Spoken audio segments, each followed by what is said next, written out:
Hello friends, नमस्कार मित्रों, स्वागत है आपका के ऑनलाइन एजुकेशन के इस प्लेटफॉर्म पर। साथियों, अपने इस प्लेटफॉर्म के माध्यम से हम प्रयास कर रहे हैं कि घर बैठे निःशुल्क रूप से आपको तैयारी का एक ऐसा अवसर उपलब्ध करा सकें जिससे आप अपनी आकांक्षाओं को पूरा कर सकें और जनरल स्टडीज़ के सभी विषयों के बारे में आपको एक डीप कॉन्सेप्चुअल नॉलेज मिल सके और वो इस प्रकार से हो कि आप अपनी स्वयं की एक रनिंग नोट्स बना सकें।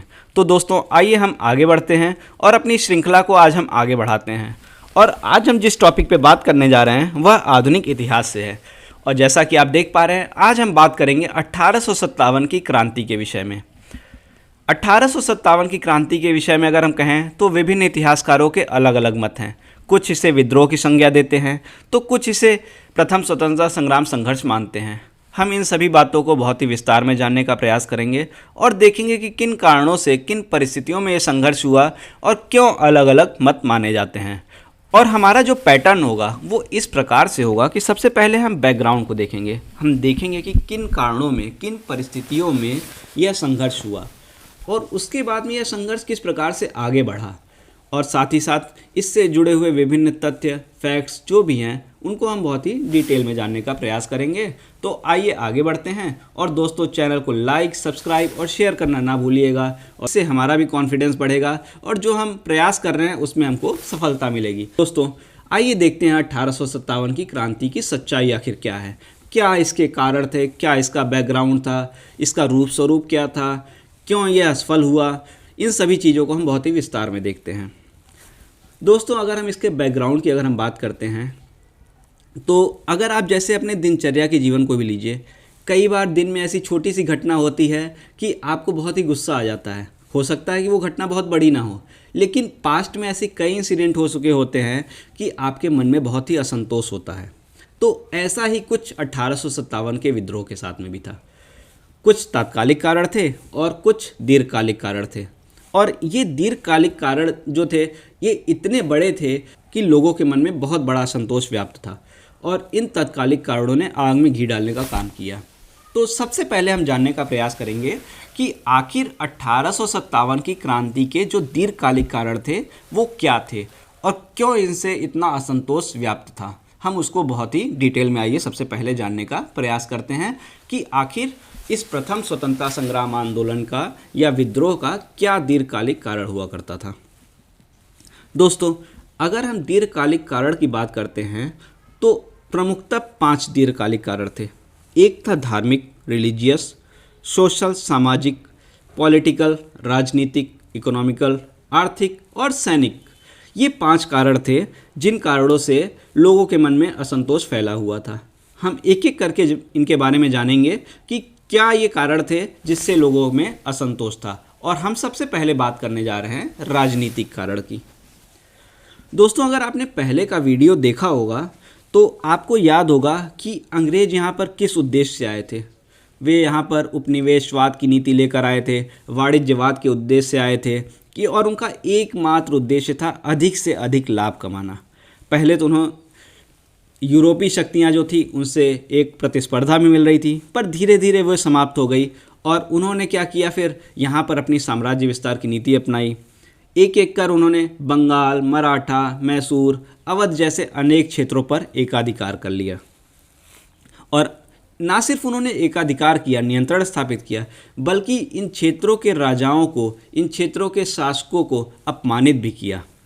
अब आप बताइए कि यदि किसी क्षेत्र के राजा या शासक को अपमानित किया जाएगा तो वहाँ की जनता में असंतोष व्याप्त होगा या नहीं होगा? जाहिर सी बात होगा ही होगा। और उसके साथ ही प्रशासन में सुधार के नाम पर अंग्रेज़ों ने कई ऐसी नीतियां लाई, चाहे वो भू राजस्व की नीति रही हो, चाहे वो पुलिस सुधार रहे हों, कई ऐसी नीतियां उन्होंने लाई। रेगुलेटिंग एक्ट के माध्यम से भी कुछ लाने का प्रयास किया। वो ऐसी नीतियां थी जो कुछ तो हो सकता है अच्छी रही हों, लेकिन उन्होंने ऐसी नीतियों पर जोर दिया जिससे यहाँ के लोगों का ही नुकसान हुआ। जैसे भू राजस्व की नीति के माध्यम से इस प्रकार से नियम बनाए गए कि सूर्यास्त तक अगर ज़मींदार ने कर अदा नहीं किया तो उसकी ज़मींदारी छिन जाएगी, उसकी सारी ज़मीन अंग्रेज़ों के पास चली जाएगी। तो इससे भी असंतोष फैल रहा था। किसानों के साथ में अगर हम बात करें तो किसानों के साथ भी ऐसी नीतियाँ अपनाई गई थी। उसके बाद में बम्बई में कमीशन के माध्यम से जागीरें छीन ली गई। हड़प नीति, सहायक संधि के माध्यम से कई क्षेत्रीय राजाओं को उनके पद से हटाकर उनके राज्य को अंग्रेज़ों ने अपने नियंत्रण में स्थापित कर लिया। और साथ ही साथ डलहौजी ने मुग़ल बादशाह अकबर द्वितीय को कहा कि वो उत्तराधिकारी ना चुने। अब इस समय भी सांकेतिक रूप में भारत पर शासन तो मुग़लों का ही था और जनता उसे बादशाह मान रही थी, तो इससे भी असंतोष फैला। साथ ही साथ अगर हम बात करें तो कानपुर में नाना साहब की पेंशन बंद कर दी गई। झांसी को हड़प नीति के द्वारा अवध को कुशासन का आरोप लगाकर कब्जा कर लिया गया। तो कुल मिलाकर देखा जाए तो अंग्रेज साम दाम दंड भेद हर प्रकार से सिर्फ साम्राज्य विस्तार की नीति पर चल रहे थे और इससे यहाँ की जनता के मन मानस पर असंतोष फैलता जा रहा था और यही राजनीतिक कारण बनते चले गए जो लोगों में असंतोष फैला रहे थे। दोस्तों 1857 के संघर्ष का जो दूसरा प्रमुख कारण था वो था सामाजिक कारण। ऐसा नहीं था कि अंग्रेज पहले थे जिन्होंने भारत पर आक्रमण किया। अंग्रेजों से पहले मुग़लों, यवनों या फिर हूणों, कुषाणों कई लोगों ने भारत पर आक्रमण किया था, लेकिन कभी भी उन्होंने यहाँ की संस्कृति से दूरी नहीं बनाई थी, बल्कि वे यहाँ की संस्कृति में बस गए थे। जबकि अंग्रेज़ों का ऐसा नहीं मानना था। उन्होंने हमेशा से भारतीयों से एक दूरी बनाकर रखी। वे वाइट मैन बर्डन की फ़िलॉसफी पर चलते थे और ख़ुद को श्वेत सभ्य कहते, जबकि भारतीयों को ब्लैक असभ्य कहा करते थे। वे कहते थे कि हम यहाँ पर भारतीयों को सभ्य बनाने आए हैं। साथ ही साथ जैसा कि कई सीरियल्स और में आपने देखा होगा, मूवीज़ में आपने देखा होगा कि dogs and Indians are not allowed, तो ऐसी वास्तविकता भी थी। कई स्थानों पर भारतीयों को जाने की मनाही थी और साथ ही साथ भारतीयों से कई निम्न कार्य कराए जाते थे। तो इन सभी चीज़ों के कारण भारतीयों के मन में बहुत ही असंतोष बढ़ता ही जा रहा था। इन सभी कारणों से भारतीयों के मन में असंतोष बढ़ता ही जा रहा था। जबकि अगर हम तीसरे कारण की बात करें तो वो था आर्थिक कारण। दोस्तों अंग्रेज़ तो आए ही लाभ कमाने के उद्देश्य थे। लाभ कमाने के उद्देश्य से थे और उपनिवेशवाद और वाणिज्यवाद की नीति लेकर वे आए थे। यहाँ पर साम्राज्य विस्तार करते ही जा रहे थे और जब वे यहाँ के शासकों को हटाते तो यहाँ के शासकों के दरबार में भी तो काफ़ी लोग रहते थे ना, चाहे वे अधिकारी रहे हों, प्रशासनिक अधिकारी रहे हों, सैनिक अधिकारी रहे हों, कई कलाकार रहते थे, साहित्यकार रहते थे। इन सब पर भी काफ़ी बुरा प्रभाव पड़ा। बड़े तौर पर प्रशासनिक फेरबदल किए गए, जिससे क्या हुआ कि बेरोजगारी बढ़ती चली गई। सभी वर्ग, चाहे वो शिल्पकार हों, चाहे किसान हों, चाहे व्यापारी हों, हर वर्ग में बेरोजगारी बढ़ रही थी और इस कारण से असंतोष भी बढ़ता जा रहा था। किसानों पर ऐसी नीतियां थोपी जा रही थी कि उनकी फसल प्रभावित हो रही थी और इन सभी के परिणाम स्वरूप उनके मन में असंतोष बढ़ता ही चला जा रहा था और सिर्फ एक चिंगारी की तलाश की आवश्यकता थी। चौथा प्रमुख कारण जो था वो था धार्मिक कारण। इसमें कुछ वास्तविकता थी जबकि कुछ अफवाह थी। यदि हम वास्तविकता की बात करते हैं तो दोस्तों अंग्रेज़ों ने 1850 में एक कानून लाया। वे कानून लाए थे धार्मिक निर्योग्यता का कानून। इससे पहले अगर हम बात करें तो एक मान्यता थी हिंदू धर्म में कि यदि कोई व्यक्ति हिंदू धर्म छोड़कर कोई और धर्म अपना लेता है तो उसे उसकी पैतृक संपत्ति में कोई हिस्सा नहीं मिलेगा। जबकि इस नियम के द्वारा, इस कानून के द्वारा, इस एक्ट के द्वारा यह निर्धारित किया गया कि ऐसा कुछ भी ना हो। इसमें कहा गया कि धर्म परिवर्तन करने पर भी संपत्ति में हिस्सा बना रहेगा। अर्थात एक तरीके से धर्म को परिवर्तित करने के लिए प्रोत्साहित किया जाने लगा। इससे जाहिर सी बात है कि हम लोग धर्म को लेकर कितने हम लोग एक तरह से इमोशनल होते हैं और यदि इस प्रकार का नियम आए कि जहाँ पर धर्म परिवर्तन की बात हो तो जाहिर सी बात है लोगों के मन में गुस्सा आएगा ही आएगा और ऐसा ही हुआ। साथ ही साथ अंग्रेज़ों ने सती प्रथा पर भी प्रतिबंध लगाया। उन्होंने विधवा पुनर्विवाह अधिनियम को लागू किया। यदि हम आज के समय में देखें दोस्तों तो ये सही थे, पर उस समय के हिसाब से अगर हम देखें तो इसे हमारी संस्कृति में हस्तक्षेप माना गया और इससे भी असंतोष फैला। तो भले ही अंग्रेज़ों ने कुछ कार्य अच्छे किए हों और कुछ कार्य बुरे किए हों, लेकिन उनके जो अच्छे कार्य थे वो भी तात्कालिक परिस्थितियों के कारण उनके भारतीयों के मन में असंतोष ही फैला रहे थे। इसके बाद एक प्रमुख कारण जो था वो था सैनिक कारण। दोस्तों अंग्रेज़ों की सेना में बड़ी संख्या में भारतीय सैनिक थे और वे अपने धार्मिक और आर्थिक कारणों से इस विद्रोह से आगे जुड़े। ये भारतीय सैनिक सेना में बहुत ही निष्ठावान हुआ करते थे। वे अपने क्षेत्र से पहचान रखते थे। क्योंकि उस समय देश की ऐसी कोई भावना नहीं थी, इसलिए उनकी क्षेत्रीय पहचान ही हुआ करती थी। इन भारतीय सैनिकों ने अंग्रेज़ों को यहाँ के विद्रोह को दमन करने में बड़ी सहायता की। ना सिर्फ भारत में बल्कि विदेशों में भी उन्होंने विद्रोह को दमन करने में सफलता दिलाई अंग्रेज़ों को। लेकिन इसके बदले में उनके साथ बहुत अच्छा व्यवहार नहीं किया जाता था अंग्रेज़ों से। और अगर हम बात करें तो जिस प्रकार से अंग्रेज़ों ने कुशासन का आरोप लगाकर अवध पर कब्जा कर लिया, जबकि 30% सैनिक लगभग सेना में अवध से ही हुआ करते थे, तो इससे भी सैनिकों में असंतोष फैलता चला गया। साथ ही साथ अधिकतर जो सैनिक थे वो उच्च घरानों से आया करते थे, लेकिन सेना में उनको उच्च पद नहीं दिया जाता था, जिससे भी उनको एक पीड़ा होती थी। और आप बताइए, उस समय लोगों का प्रमुख व्यवसाय क्या था? कृषि ही तो था। तो भले ही सैनिक सेना में सैनिक है, लेकिन उसका परिवार तो एक कृषक ही है। तो अगर उसके परिवार में किसानों के ऊपर अंग्रेज़ दुर्दशा करेंगे, अत्याचार करेंगे, तो उससे सैनिक भी तो आहत होगा। जब वो सैनिक अपने गांव आता तो एक वर्दीधारी किसान ही तो होता था, और उसे यहाँ की जब परिस्थितियाँ देखने को मिलती, यहाँ की दुर्दशा देखने को मिलती, तो उसके मन में असंतोष फैलता ही रहता। और ऐसा भी नहीं था कि एकदम से 1857 का विद्रोह हुआ। इससे पहले 1765 में, 1806 में, 1824 में भी सैन्य विद्रोह हुए थे। 1806 में जब दाढ़ी मूंछ पर प्रतिबंध लगाया गया, धार्मिक चिन्ह पर प्रतिबंध लगाया गया, तो बेंटिक के विरुद्ध में विद्रोह किया गया। 1824 में जब समुद्र पार कर वर्मा जाने की बात की गई, तो उसका भी विरोध हुआ, क्योंकि भारतीयों में और हिंदू धर्म में समुद्र पार करने पर मनाही थी, तो इस पे भी विद्रोह किया गया। उसके बाद में 1856 में जनरल सर्विस इनलिस्टमेंट एक्ट लाया गया अंग्रेज़ों के द्वारा। इसके द्वारा यह किया गया कि समुद्र पार जाना अनिवार्य कर दिया गया सैनिकों के लिए। अब बताइए, यहाँ पर तो ऐसी मान्यता थी, ऐसा अंधविश्वास था कि समुद्र पार जाना ही नहीं है। जो समुद्र पार चला जाएगा उसको उसके घर वाले एक्सेप्ट नहीं करते थे। अगर वो वापस आया तो उसके घर वाले उसको एक्सेप्ट नहीं करते थे, उसको घर में जगह नहीं दी जाती थी। और इस तरह का अगर कानून लाएंगे तो सैनिकों में असंतोष तो फैलेगा ही। ऐसा ही हुआ, इन सभी कानूनों के फलस्वरूप असंतोष फैलता ही गया। साथ ही साथ कुछ अफवाह भी फैल रहे थे।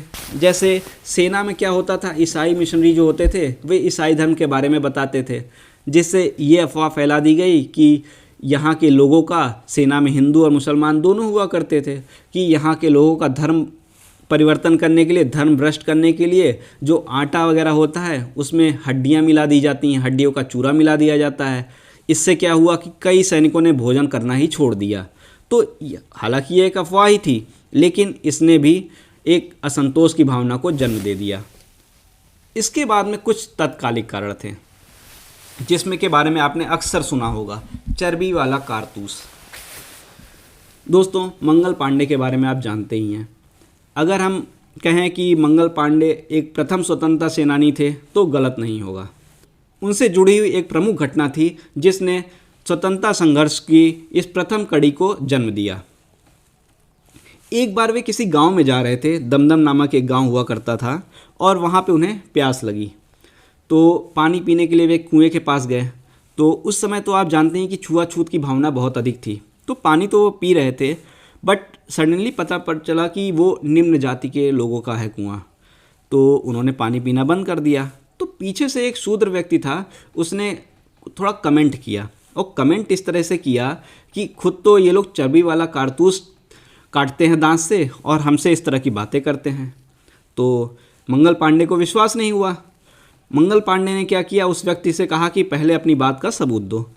वो व्यक्ति दमदम में एक कारतूस बनाने वाले कारखाने के पास में दमदम में कारतूस बनाने वाले कारखाने के पास मंगल पांडे को ले गया, और वहाँ पर कई गाय, सूअर इत्यादि के मांस बिखरे हुए थे।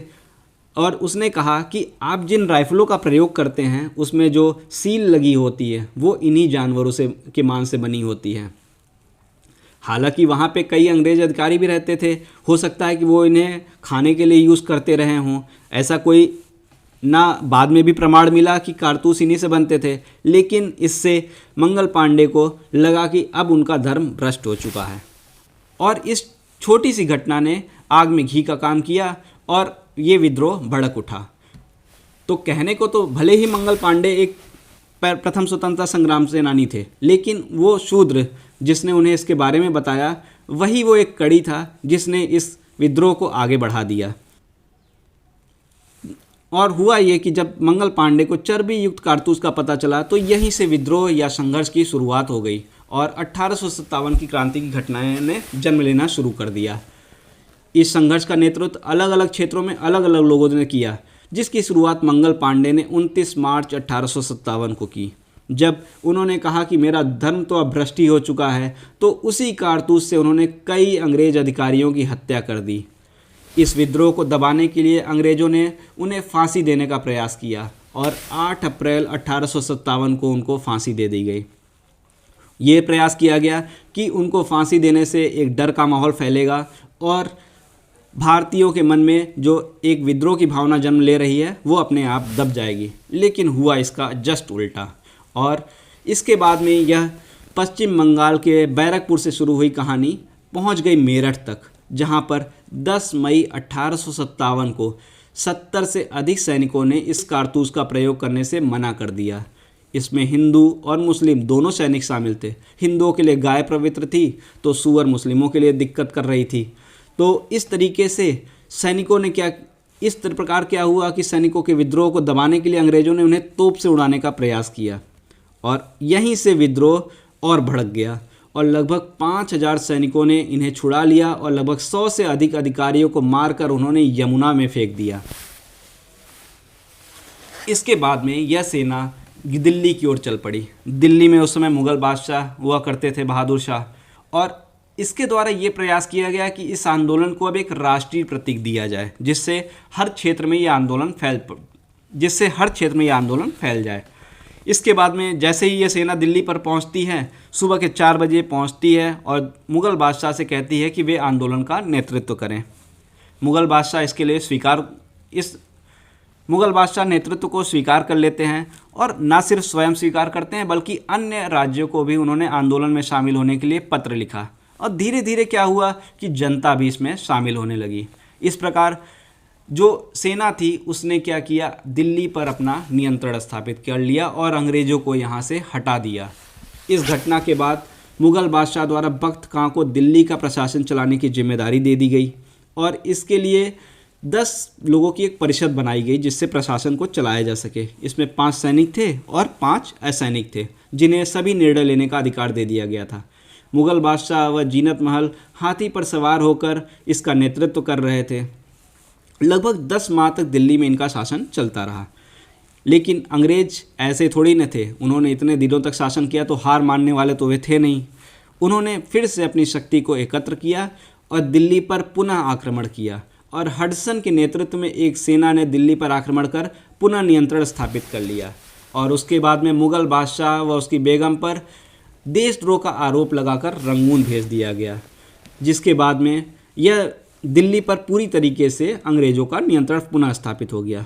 लेकिन यह आंदोलन, यह विद्रोह जो बैरकपुर से चलता हुआ मेरठ तक आ गया था, फिर दिल्ली तक पहुंचा था, आगे चलकर लखनऊ तक पहुंच गया। लखनऊ अंग्रेज़ों के नियंत्रण में था, जिसे अंग्रेज़ों ने कुशासन का आरोप लगाकर अवध पर नियंत्रण के साथ में ले लिया था। उस समय नवाब था वाजिद अली शाह। वो प्रयास कर रहा था कि वार्ता के द्वारा अंग्रेज़ों से अपने राज्य को वापस ले सके। लेकिन इसी समय जो मुग़ल बादशाह थे उसकी चिट्ठी मिलती है और इसके बाद में बेगम हजरत महल ने विद्रोह कर दिया। सैनिकों के साथ में रेजिडेंसी पर कब्जा कर लिया गया, कई अंग्रेज अधिकारियों की हत्या कर दी गई और इस प्रकार से अवध पर नियंत्रण स्थापित कर लिया गया। इसमें इनकी सहायता की एक गुरिल्ला युद्ध के लिए प्रसिद्ध मौलवी अहमदुल्ला ने। उन्होंने बेगम का साथ दिया और इस प्रकार से काफ़ी समय तक इन्होंने अंग्रेज़ों को अवध से दूर रखा। लेकिन यहाँ भी वही हुआ, कैम्पबेल के नेतृत्व में एक बड़ी सेना ने विद्रोह का दमन कर फिर से लखनऊ व अवध पर नियंत्रण स्थापित कर लिया और अंतिम बार हजरत महल को नेपाल जाते हुए देखा गया। उसके बाद में उनके साथ में क्या हुआ कोई नहीं जानता। फिर कहानी पहुंचती है झांसी में। खूब लड़ी मर्दानी, वो तो झांसी वाली रानी थी, अक्सर हम सुनते हैं। झांसी की रानी जिनका जन्म वाराणसी में हुआ था। इनके राज्य को 1854 में डलहौजी ने हड़प नीति के द्वारा डॉक्ट्रिन ऑफ लैप्स के द्वारा अपने नियंत्रण में ले लिया था। झांसी के किले पर उसने अपना अधिकार कर लिया था। इसी समय जब 1857 का विद्रोह हुआ तो रानी ने अपनी सैनिकों की सहायता से किले पर पुनः अधिकार कर लिया। लेकिन जिस कारण से अंग्रेज़ों ने इतने दिन तक शासन किया वो कारण क्या था? यहाँ के कुछ लोगों के द्वारा ही गद्दारी। तो ऐसा ही इस समय भी हुआ। अंग्रेज़ों ने फिर से नियंत्रण करने को जब आक्रमण किया तो कुछ गद्दारों ने किले का दरवाज़ा खोल दिया। रानी किसी प्रकार से अपनी जान को बचाकर वहाँ से निकल गई और एक बड़ी ऊंचाई से उन्होंने अपने बच्चे के साथ छलांग लगाकर ग्वालियर पहुँची। वे वहाँ से निकल गई और ग्वालियर पहुँची। वहाँ पर शासक था दिनकर राव सिंधिया। दोस्तों, अगर हम दिनकर राव सिंधिया की बात करें तो वो अंग्रेज़ों के ही साथ था, अंग्रेज़ों के ही प्रभाव में था। लेकिन उसकी जो आधी सेना थी वो तात्या टोपे के नेतृत्व में रानी के साथ आ गई और इन्होंने फाइनली क्या किया, ग्वालियर पर कब्जा कर लिया और राजा वहाँ से भाग गया। परंतु यह नेतृत्व जो था, यह कब्जा भी जो था, वो ज़्यादा दिन तक नहीं चला, क्योंकि कैप्टन हीरोज़ ने पुनः आक्रमण किया। इस युद्ध में रानी घायल हो गई और बाद में उनकी मृत्यु हो गई, किंतु उनके शरीर को अंग्रेज प्राप्त न कर सकें, इसलिए उनका अंतिम संस्कार कर दिया गया। और इस प्रकार जो झांसी पर नियंत्रण था वह भी पुनः अंग्रेज़ों ने अपने पास रख लिया। इसके बाद कहानी पहुंचती है कानपुर। ये सीक्वेंस आप याद रखिएगा किस तरीके से, पहले बैरकपुर था, फिर मेरठ, फिर दिल्ली, फिर उसके बाद में लखनऊ, फिर झांसी, फिर कानपुर। दोस्तों, कानपुर में पेशवा बाजीराव के गोद लिए पुत्र नाना साहब थे। डलहौजी ने हड़प नीति के द्वारा उनकी पेंशन वगैरह बंद कर दी थी, जिस कारण उनके मन में असंतोष था। इसी समय जब रानी की मृत्यु हो गई तो तात्या टोपे के नेतृत्व में उनकी जो सेना थी वो नाना साहब से मिल गई और यहाँ पर उन्होंने क्रांति का नेतृत्व करना शुरू किया। इस समय एक ऐसी घटना हुई जिसमें कई वृद्ध अंग्रेज महिलाएं मारी गई। ये घटना नाना साहब के साथ हुई, सत्ती चौरा कांड था, जिससे उनकी काफ़ी बदनामी भी हुई। लेकिन धीरे धीरे अंग्रेज़ों ने यहाँ पर भी अपना फिर से नियंत्रण स्थापित कर लिया। कैम्पबेल के नेतृत्व में विद्रोह का दमन कर दिया गया और जिस तरह से ये विद्रोह आगे बढ़ रहा था कि नॉर्थ इंडिया के कई क्षेत्रों जैसे बिहार हो गया, इलाहाबाद हो गया, बरेली हो गया, कई क्षेत्रों में यह विद्रोह फैलता ही जा रहा था। बिहार में कुंवर सिंह जमींदारी के छीनने के कारण विद्रोह कर रहे थे, जिसे बाद में टेलर ने समाप्त कर दिया। इलाहाबाद में मौलवी लियाकत अली नेतृत्व कर रहे थे, जिसे कैप्टन नील ने समाप्त किया। बरेली में बहादुर खान नेतृत्व कर रहे थे। इस प्रकार अगर हम देखें तो 1857 की जो क्रांति थी वो फैली तो हर जगह थी, पूरे नॉर्थ इंडिया में धीरे धीरे फैलती जा रही थी, लेकिन अंग्रेज उसको किसी न किसी रूप में दबाते ही चले जा रहे थे। और इस कारण से यह नेतृत्व भले ही यह विद्रोह जन्म तो ले रहा था, लेकिन दबा दिया जा रहा था और यही इसकी असफलता का प्रमुख कारण भी था। और अंत में 1857 की क्रांति एक असफल क्रांति ही सिद्ध हुई, जिसके कारण क्या थे। यदि हम इसके कारणों की पड़ताल करते हैं तो देखिए, चाहे वो रानी लक्ष्मीबाई हों, चाहे वो नाना साहब हों, चाहे वो मंगल पांडे हों, कोई भी हों, सभी अपने व्यक्तिगत हितों के लिए लड़ रहे थे। उनका आपस में कोई समन्वय नहीं था। वे ना एक दूसरे की सहायता करने में विश्वास कर रहे थे, ना ही किसी तरीके से उनके बीच में समन्वय की स्थिति थी, ना ही उनका कोई समग्र कार्यक्रम था। आंदोलन को किस रूप में आगे बढ़ाना है, किस तरीके से आगे चलना है, कोई स्पष्टता नहीं थी। और उनके जो हथियार थे और जो तकनीक थी वो भी पुराने ज़माने की थी, जबकि अंग्रेज़ों के पास आधुनिक हथियार थे, आधुनिक तकनीक थी। अंग्रेज़ों के पास दूर संचार व परिवहन के साधन थे और अंग्रेज़ों ने इनका भरपूर इस्तेमाल किया यहाँ की क्रांति को दबाने में। और यही वो कारण थे, व्यक्तिगत हितों के लिए लड़ना, आपसी समन्वय नहीं होना, समग्र कार्यक्रम नहीं होना, अस्पष्टता आंदोलन के संचालन की, इन सभी कारणों ने 1857 की इस क्रांति को असफल बना दिया। और अगर हम जैसे बात करते हैं इसके बाद में, तो इस विद्रोह के संबंध में जैसा कि मैंने पहले भी कहा था कि अलग अलग लोगों ने अलग अलग मत दिए हैं। जैसे कुछ लोगों ने, इतिहासकारों ने इसे सैनिक विद्रोह कहा। इसमें प्रमुख इतिहासकार कौन होंगे? विदेशी तो होंगे ना, जैसे मॉलेसन, लॉरेंस, होम्स, ये तो विदेशी थे जिन्होंने इसे सैनिक विद्रोह किया। लेकिन कुछ भारतीय भी थे जो अंग्रेज़ों के फेवर में थे, जैसे सर सैयद अहमद खां, दुर्गादास, इन लोगों ने भी इसे सैनिक विद्रोह ही कहा। और L.E. रीज ने इसे ईसाइयों के विरुद्ध विद्रोह कहा, जबकि T.R. होम्स ने इसे बर्बरता व सभ्यता के बीच में संघर्ष कहा। जैसा कि मैंने पहले ही कहा कि अंग्रेज तो आए थे वाइट मैन बर्डन की फिलॉसफी के साथ में कि हम यहाँ के लोगों को सभ्य बनाएंगे।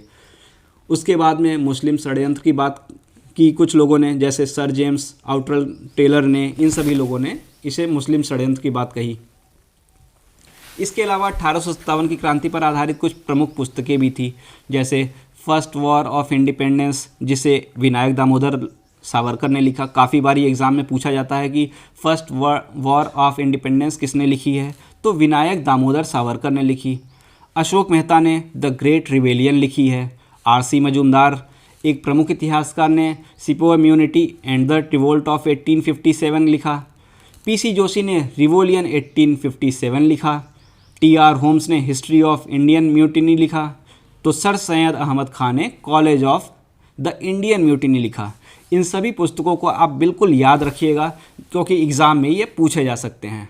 तो दोस्तों, उम्मीद कर रहे हैं कि आपको ये सभी घटनाएं पसंद आई होंगी और आपने पूरा वीडियो लास्ट तक देखा होगा। तो दोस्तों, चैनल को लाइक, सब्सक्राइब और शेयर ज़रूर करिएगा और ऐसे ही हमारे साथ बने रहिए। नेक्स्ट पार्ट में हम बात करेंगे कि किस प्रकार से अंग्रेज़ों ने यहाँ पर सुधार करने का प्रयास किया, चाहे वो भू राजस्व सुधार हो, चाहे वो पुलिस सुधार हो।